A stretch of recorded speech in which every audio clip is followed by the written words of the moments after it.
نحمده ونصلي على رسوله الكريم اما بعد فاعوذ باللہ من الشیطان الرجیم بسم اللہ الرحمن الرحیم۔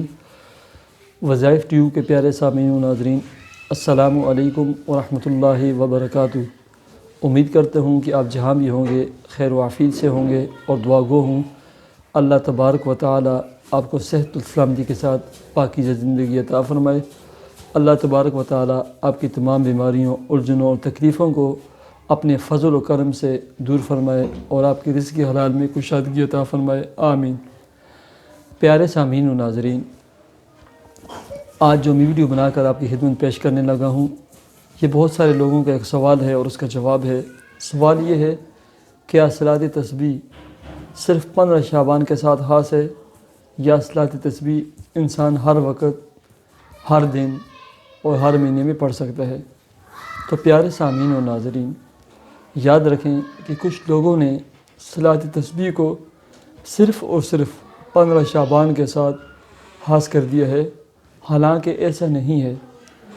صلاۃ تسبیح پیارے آقا حضرت محمد صلی اللہ علیہ وسلم نے بطور ہدیہ، بطور تحفہ کے اپنے پیارے چاچا حضرت عباس رضی اللہ تعالیٰ عنہ کو سکھائی تھی، اور ساتھ یہ بھی ارشاد فرمایا تھا کہ ہو سکے تو یہ روزانہ پڑھ لیا کریں، اگر روزانہ نہ پڑھ سکے تو ہفتے میں نہ پڑھ سکے تو مہینے میں نہ پڑھ سکیں تو سال میں، اور سال میں بھی نہ ہو سکے تو زندگی بھر ایک مرتبہ اس نماز کو لازمی پڑھنا چاہیے۔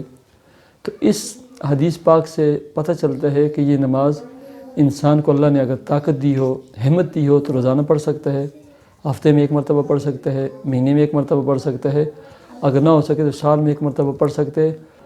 الغرض صلاۃ تسبیح انسان مکروہ اوقات کے علاوہ، یعنی نماز کے جو مکروہ اوقات ہیں ان کے علاوہ ہر وقت، ہر دن، ہر ٹائم پڑھ سکتا ہے۔ صلاۃ تسبیح کی فضیلت مختصراً میں آپ کے سامنے بیان کر دیتا ہوں۔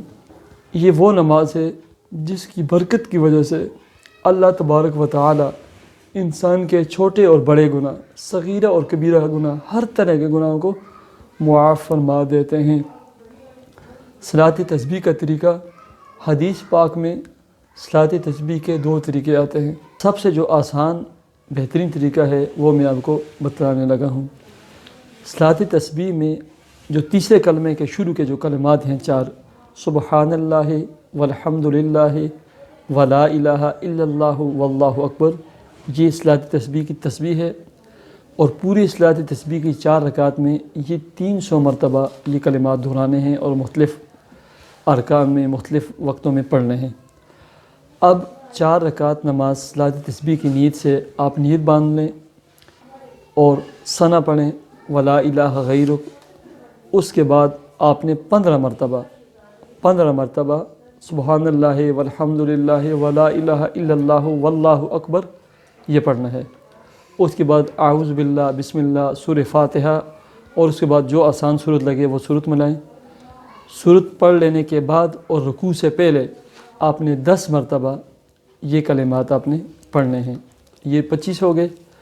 اب رکوع کی تسبیح سبحان ربی العظیم 3 مرتبہ، 5 مرتبہ یا 7 مرتبہ پڑھنے کے بعد 10 مرتبہ صلاۃ تسبیح کے مبارک کلمات سبحان اللہ والحمد للہ ولا الہ الا اللہ واللہ پر یہ پڑھیں۔ 25 اور 10 35 ہو گئے۔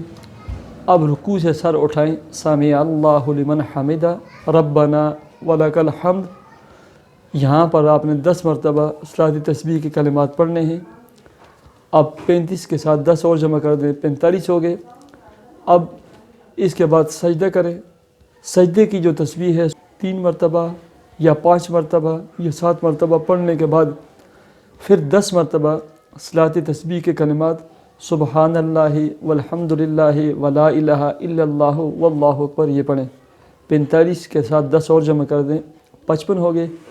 اب پہلے سجدے سے سر اٹھائیں، 2 سجدوں کے درمیان یہ جلسہ کہلاتا ہے۔ اس جلسے میں 10 مرتبہ آپ نے صلاۃ تسبیح کے کلمات پڑھنے ہیں۔ اب 55 کے ساتھ 10 اور جمع کر دیں تو یہ 65 ہو گئے۔ اس کے بعد دوسرے سجدے میں آپ سر رکھیں اور سجدے کی تسبیح سبحان ربی الاعلیٰ 3 مرتبہ یا 5 مرتبہ یا 7 مرتبہ سجدے کی تسبیح پڑھیں، اور اس کے بعد